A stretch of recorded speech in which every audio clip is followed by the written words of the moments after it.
My name's Liz MacLeod, and I'm the author of Vanished and Galloping Through History, both books from Annick Press. I was delighted to write Vanished because the topic of mysterious disappearances has always fascinated me. As a kid, when I heard these stories, there was some magic to them. How did they actually happen? How was it possible for people or things to totally vanish so no one had a clue of what had ever happened to them? Of all the stories in the book Vanished, I think one of my favorites is the story about the three men, the convicts who escaped from Alcatraz prison. Alcatraz prison is on Alcatraz Island, just in the harbor outside of San Francisco, surrounded by water. How do you get out of that? How they were able to, under the guards' noses, gather up all of these materials and equipment that they needed to escape.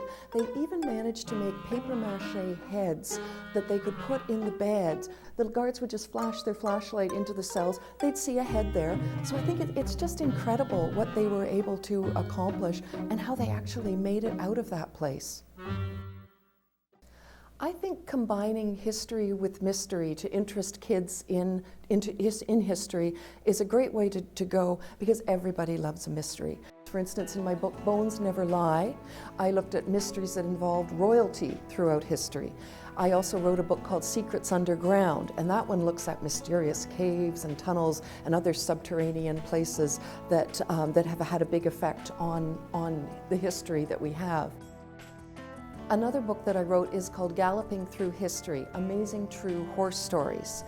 I tell kids about the American Revolution mostly by telling them the story of Sybil Ludington and her horse Star. Star actually had to gallop down these very muddy roads through this terrible weather, and Star kept going. Sybil Ludington rode twice as far as Paul Revere. She was successful. Paul Revere actually got caught. Her accomplishment was so much more, especially because she was a 16-year-old girl.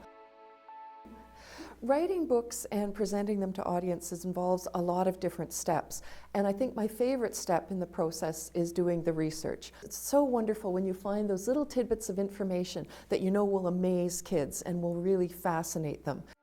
I'm hoping that when kids read a book like Vanished, or when they read a book like Secrets Underground, they take away a real love of history. I'd like them to be amazed by it. I'd like them to have a sense of wonder about the ordinary and extraordinary people that they're going to meet. I hope my books will give kids a love of history.